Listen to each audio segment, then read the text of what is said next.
Yo, what's going on, everybody? Welcome back to another video. Today we're going to be doing something I've been dreading and putting off for the very longest time ever. I don't know why, but I'm going to just commit to doing it today. I'm going to quickly address this. I'm wearing the bifocals. I don't know. I know I'll never hear the end of it if I don't address it at least once. I have another operation I need to get done, so I can't wear my contacts. I can't go to school. I can't go to work. I can't legally drive. I can't do anything right now aside from drive myself crazy. Sitting inside, I can come outside, work on the car, and that's what I'm going to be trying to do for the next few months. There should be no shortage of E36 M3 content. It's going to be a little bit weird, difficult, because there's not going to be very much driving. I can't drive. Within reason, I'll drive around the block and stuff like that, but I really shouldn't be. I try to give the internet the least amount of ammunition against me as possible, but I wanted to quickly bring it up just because I think there are a fair amount of comments that I get where it's like, hey, what's wrong with your eyes? There's just stuff that's going on, so unfortunately I have to wear these goofy ass glasses. Anyways, I said in a previous video I was going to keep these in the garage intentionally so I would force myself to install camber arms, finally.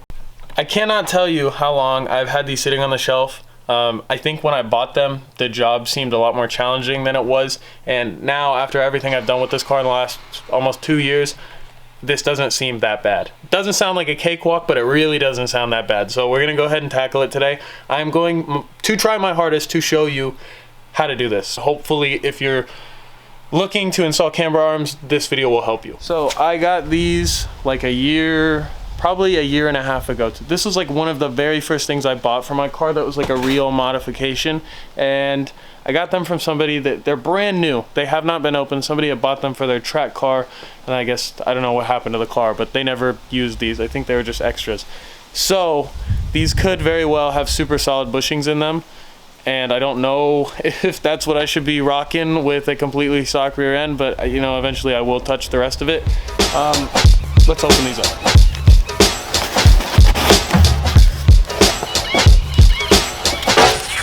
Yeah, these are gangster in the blue. I know it doesn't fit with the purple car, but the blue is super cool.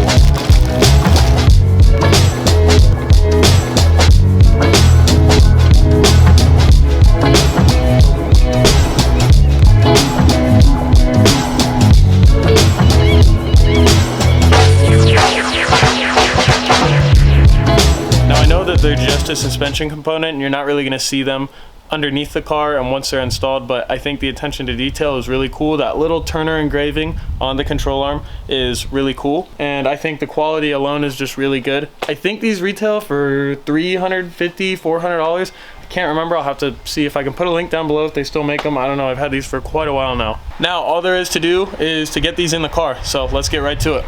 So obviously, first things first, you need to jack up your car. Now, however, which way you prefer to do that is, you know, whatever, it's up to you. One thing I will say, personally, I like to jack from the diff. I know people disagree with it and they say it's bad for the diff. I've never had an issue with it, and I'll continue to do it until I get an issue or something that happens. But this car is so low at this moment in time that I can't even do that. I'm gonna have to go from the side. Luckily, the E36 have the awesome little caps you can pop off, and you can throw that little jack pad adapter into the hole, and it just makes life so much easier. So I'm, you know, thankful to have the E36. If you got an E46, you're just gonna have to jack it up from the front subframe or go from the sides or diff or whatever.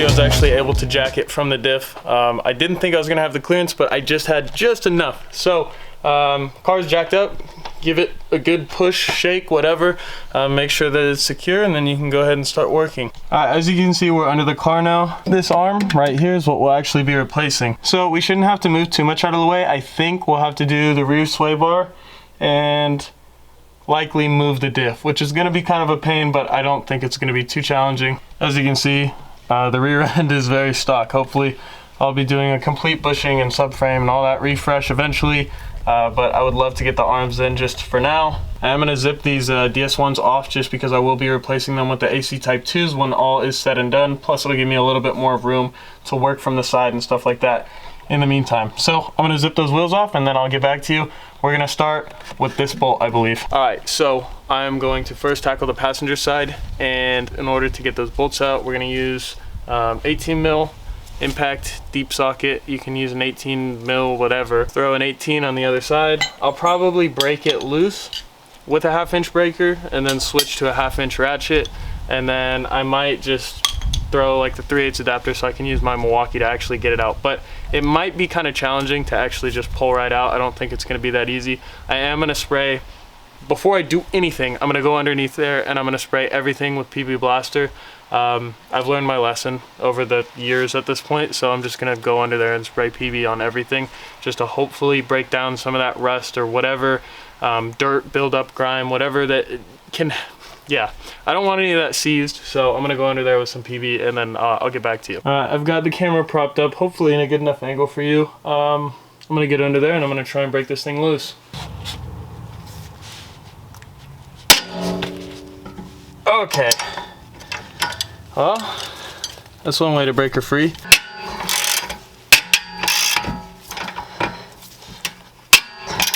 Now, what is the chances that this just comes out? Not likely. Okay. As you can see, the bolt is kind of notched and it works with that little washer there. So I'm going to take a pick and I'm going to slowly kind of pry that washer off.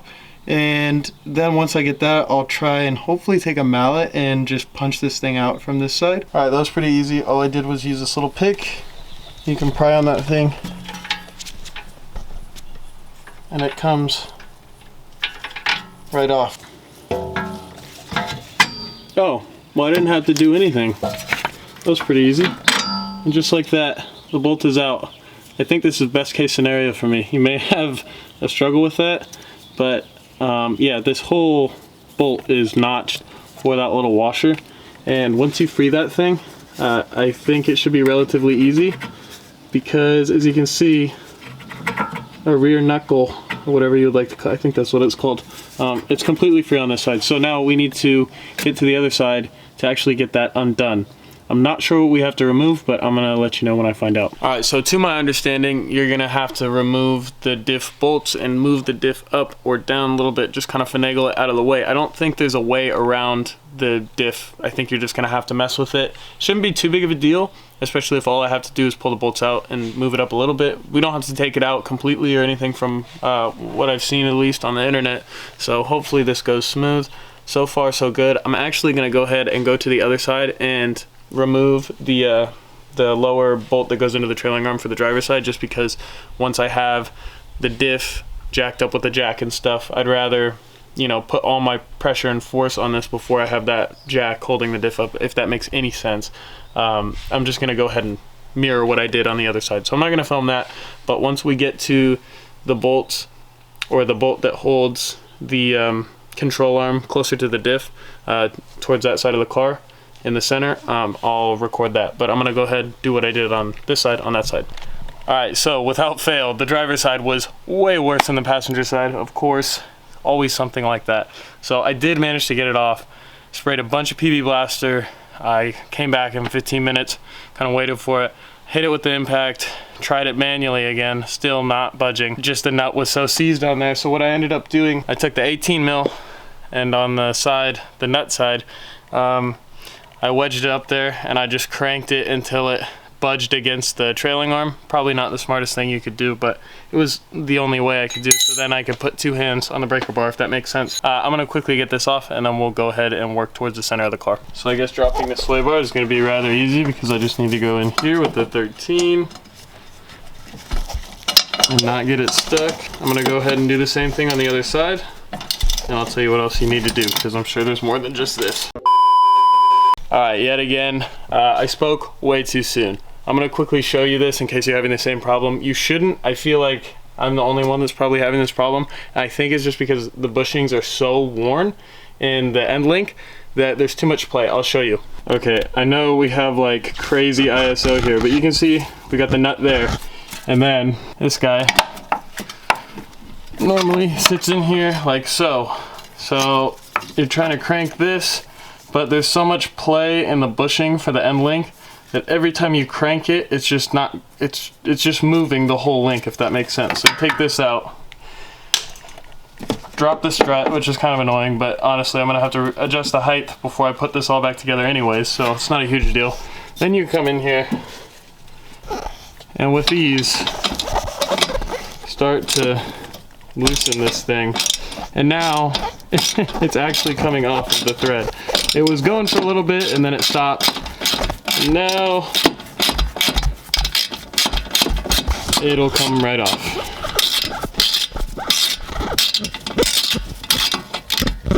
And finger loosen. And there it is. It only took me about 30 minutes to figure out that that's what I should have done from the start. So if you're having that problem and it's got a little too much play, you're just gonna have to pull the spring out. No big deal. Also, sorry to rant about something that's completely unrelated, but if you ever go to Harbor Freight, you buy these fucking 5mm gloves. They're the least helpful. It's just, I would rather just not have gloves. These are the worst. They break so easy, and I know they're thin. Normally I buy the 7s, they were out. But my God, these are worse than not having gloves. Just don't, I'm consciously trying to use gloves because I always have black hands after any project. And this is annoying, because your hands are sweaty. You gotta wait for your hands to not be sweaty to put on more gloves, and then they fucking tear again. Horrible. Alright, well, one thing I can say is I'm no fucking mechanic, but the only other bolts to get to the sway bar are super easy, except the exhaust is kind of on the way on the driver's side, but I'm not going to show you underneath the car. I'm going to pull the sway bar out and I'm just going to show you where they are. Oh, okay. I think we got it. I'm not using this pile of shit sway bar after this, so as you can see, it's just worn. And it was a total pain in the ass to get out, like everything else on this car, but I just put the hardware back on it. As you can see, there's only 4 mounting points total. These are the other 2. You'll find them. They're attached to the subframe. Not the subframe, anyways, you'll see them.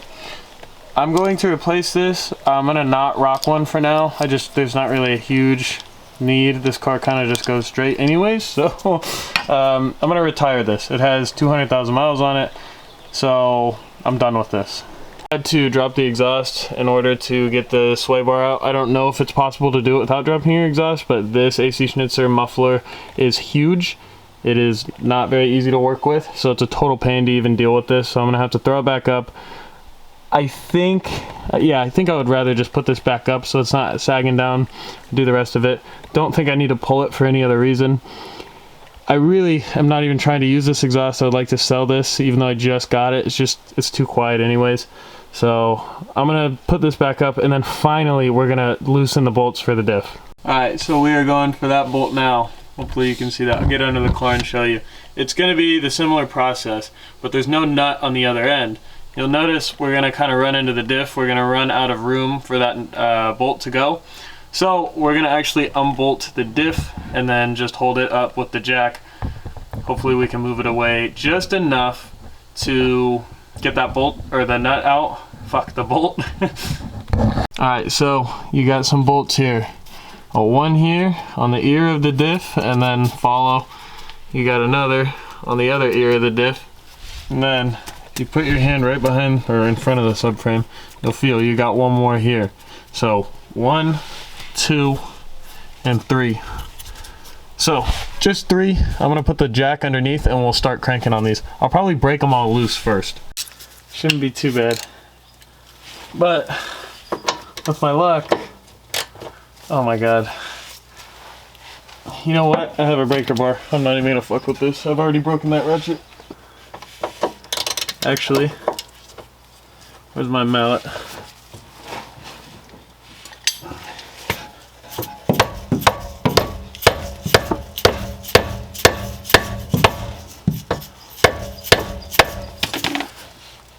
Work smarter, not harder. This one.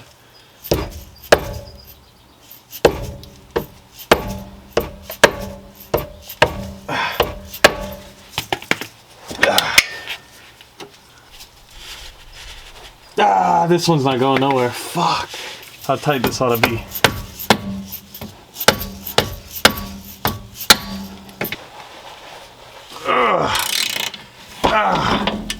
Hey, how's it going?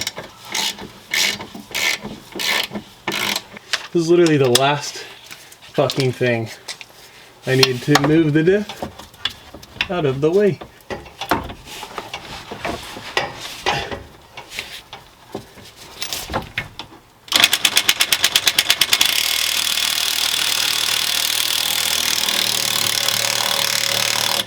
Wait, did that work?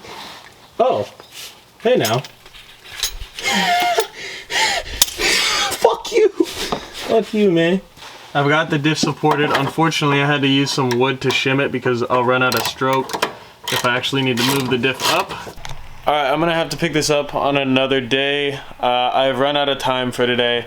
I've definitely run out of patience. I've gotten the passenger side in, and I haven't fully got it in even. Just got that bolt through. So with these camber arms, the little bearing, or the bushing I should say, the solid bushing, they are solid. So getting these bolts in, I think, is probably a little bit more tricky than something that doesn't have solid bushings. Or maybe not, I don't know, maybe it's equally as difficult.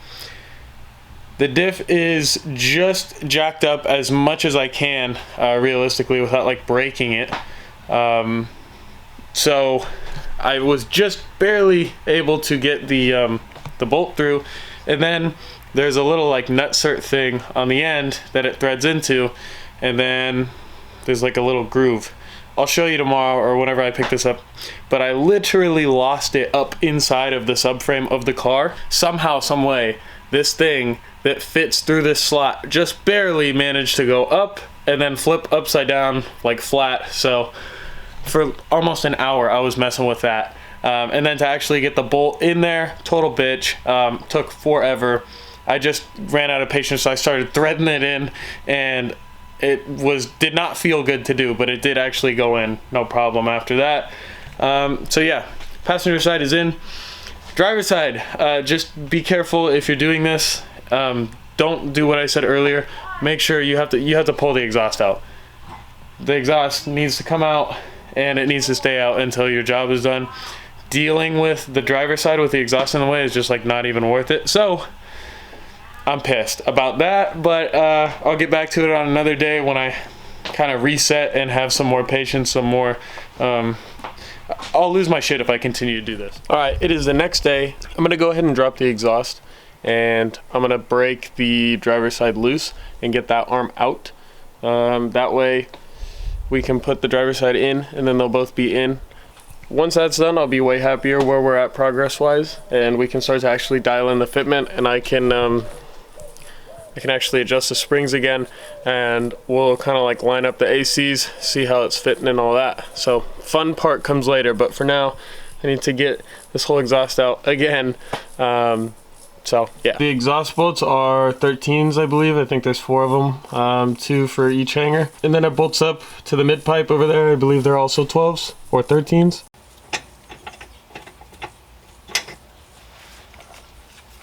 Got it.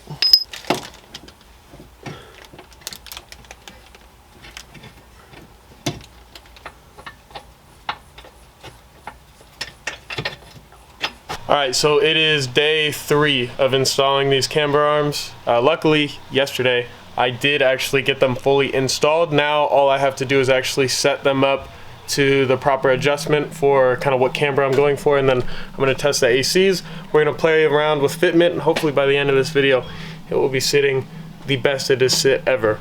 So, without further ado, I'm going to go ahead and show you them fully installed. I'll go over my adjustment because I'm going to reference the instructions for like my base adjustment here, but I'll show you that they're now in. One thing that I would suggest is if you are installing these camber arms at all, definitely get another person to help you move the diff around. It's so temperamental, and finding that sweet spot for the driver's side, at least for me, was super difficult. It took me forever, so I just kept pulling the diff out, dropping it low, then pulling it up and out of the way, and trying to find that sweet spot to get that bolt in there finally. And after like an hour and a half of fighting with it, it finally went in. Just for weird, it went like straight in. I was trying to thread it in, went straight in with a lot of pressure. So I got it at the right angle, hammered it in, it went in, and then from there, you know, threaded it, made sure it was tight. I'm gonna go ahead and reference torque specs and everything. I'll probably do that on the side, and I probably won't film that part because it's just torque specs. So I think it said like 50 something foot-pounds for like the inner bolts for the lower control arms. But I'll show you once they're all set up. All right, I'm gonna show you real quick here. We're gonna go underneath the car. I'm sure this goes for every camber arm install. You'll notice we got it connected here to the trailing arm, and then it's in the subframe over there. But these are adjustable from either side. So there's like the rod end that has threaded adjustments, and then there's the rod to the fork end. You're supposed to make sure that there's no threads showing, and the rod is basically flush with the jam nut, and it goes right up to like the head, if that makes sense. So that should be zeroed out on both sides, so that way you only start your adjustments from here, and I guess that's for fine tuning. I'm probably just gonna mess with this for camber because there's a whole reference sheet in the instructions that kind of tell you how much distance between the tube and the fork is going to give you X amount of camber.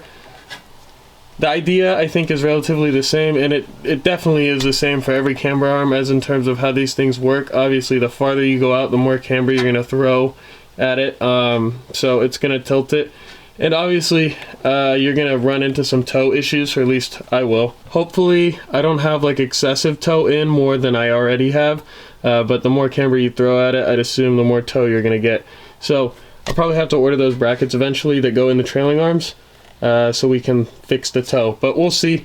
I'm going to go ahead and zero out the like camber adjustment on both sides to make sure it's even, and then I'll go ahead and make my adjustments, and we'll try and slap the wheels on. I still have to put the springs back in. I'm just going to adjust them slightly because the car was dumped on the DS1s, and it probably won't be able to make the ACs fit at that height, even if I throw a ton of camber at it, but we'll see. Alright, so just in case you happen to want to know the torque spec, I believe it's 87 foot-pounds for this lower nut, and then the one in the subframe is 57 foot-pounds. This wrench only goes to 80, but I'm just going to run it to 80 and then some. Okay, we're torqued. Alright, so a little bit of time has passed. I have been adjusting these, trying to dial them in, so we're kind of close to where we want to be, like first rip. Then I can do some adjustment from there. So, per the instructions index, I should be right around 3.5 degrees of negative camber. I think that's going to be kind of right where I want to be to just tuck these enough.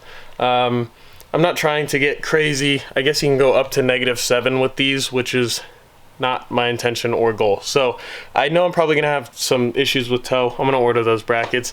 People are saying you don't really need them, but I'd like to have the toe corrected, and I think there's no adjustability after you run, you know, -3, -4. So I'm gonna be right at -3.5, I'm pretty sure. The instructions made sense. It's just a little confusing because I guess you're supposed to adjust these. Actually, I'll just show you. So I guess the idea behind these is that you're supposed to be able to adjust this center adjuster should be able to adjust the threads into the fork and into the rod.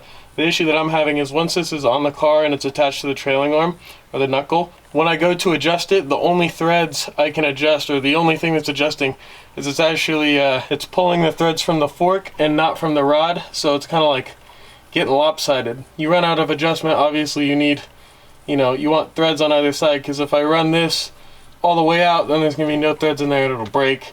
So again, I have this zeroed out, but what I was doing for adjustment, anything past like 2.5, I couldn't really get past 2.5, so I dropped this from the knuckle and then just manually adjusted it. Pulled the knuckle out with, you know, my force to line that up and get that bolt back in there. So now that these are even, I'm going to set it on the ground, or I'm actually going to adjust the springs a little second. I'm going to change the collar size, probably go 1/4 inch up on either side because it was super low, but after that I'm going to put this thing on the ground. Alright, so last time you guys saw me, I was messing with the rear or the lower control arm adjustment. I finally kind of dialed into how I wanted it. I believe I have roughly 3.5, maybe 3.6 or 7 camber in the back.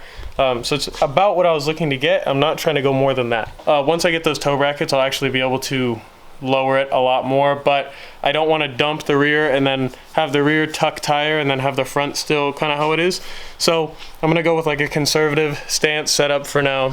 And then I'll do the toe brackets, and then eventually we'll work our way up to the front. I kind of have a completely different idea for the front, for the parts I'm gonna be using, so it's just gonna take a while to collect all those. So I probably won't get to that right away. I'll just run like a cool setup, but eventually I wanna do like fender to lip essentially. So without further ado, I'm gonna just show you the car. I'm gonna go take it around the block too, make sure it doesn't rub, and I'll stay close to home. But I would like to get a few little cinematics, and you know, hopefully you guys can see what these camber arms can really do for your car. Just gonna leave the exhaust out for now. I really miss the noise. Oh yeah, she purrs. Alright, this thing rubs like crazy, and it's super loud, and I have to go slow, and everybody's mad at me behind me. But I'm enjoying it. It's just way too low. I need to fix the toe, and once the toe is fixed, I think we'll have no problem running at the height we're running. But actually up here, you'll probably be able to hear it. It's gonna rub really bad up here. Yeah, you can hear it. All right, let's check it out. I think we got some damage here. Oh boy. Oh, it is hot under there. Oh shit. You know, it's rubbing for sure, but I think as soon as we fix that toe, she'll be cherry. Look at that, that looks fucking crazy. So my guess is that's -3.5, maybe 4, close to 4. Yeah. Anyways. I think it looks really good, aside from the apparent rubbing issue.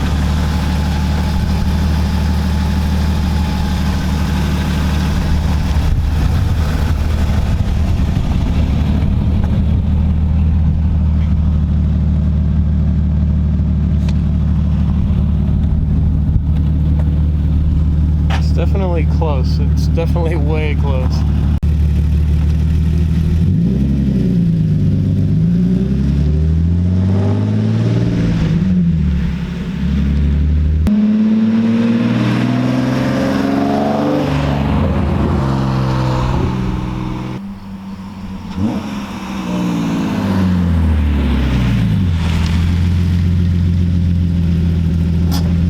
Alright, after my little test drive, I'm convinced that it's actually not rubbing because of the height. It was rubbing about the same amount when I was a little bit lower. So my plan is get the toe brackets, throw a little bit more camber at it, and then I really will be able to run that setup where it's essentially fender to lip. I'm going to try my hardest. We'll see. I don't want to make this a bona fide fucking stance car where it can't go anywhere. I mean, I really do like this car low, but I like the practicality of being able to take it to shows and stuff. But I'm going to be out for the next 3-4 months anyway, so I'm probably just going to enjoy making it all stanced out. I am going to get the rear situated, and then I'll go from the front.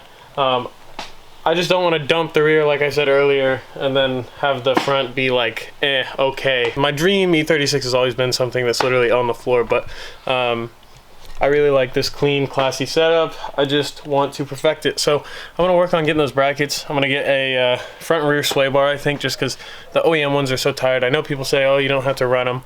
This isn't a drift car or anything. I'd rather just keep the sway bar, just get a nicer sway bar with some new bushings and, you know, a bit of an upgrade. I still need to install this very special shifter that I have laying around. I'm gonna leave that for next video. Thank you guys so much for watching. Hopefully you got a little bit of information out of this. I think I got most of it on film, so hopefully if you have any question, I'd be happy to answer. It's really straightforward. The actual install is pretty straightforward. The only thing that's a total pain is that differential. Honestly, it's not that bad. It just, I always say it's not that bad. Once I'm done with it, I always say it's not that bad. It was not fun. But what job that I've ever done on this car has been fun. I couldn't tell you a single one. So it's all part of it. It took a long time. I would say I've probably been at like the dialing in the fitment and stuff included. I've probably been at this like 10 hours, which is not anything I'm proud of. It's just stuff kept happening. And then by the time I wanted to dial it in, I've been outside all day. trying to kind of dial this in. So with all that being said, I'm sorry for ranting and rambling on, but stay tuned for the next video. Stay tuned for more E36 content. I'm going to make sure to keep pumping out videos. I know people love the E36 stuff, and let me know what kind of videos you want to see. If you want to see more DIY stuff, you want to see me install off-the-shelf stuff, let me know, because I'm always open. Let me know what I can do better for cameras, filming, this and that. So thank you guys so much for watching. See you in the next one. Peace.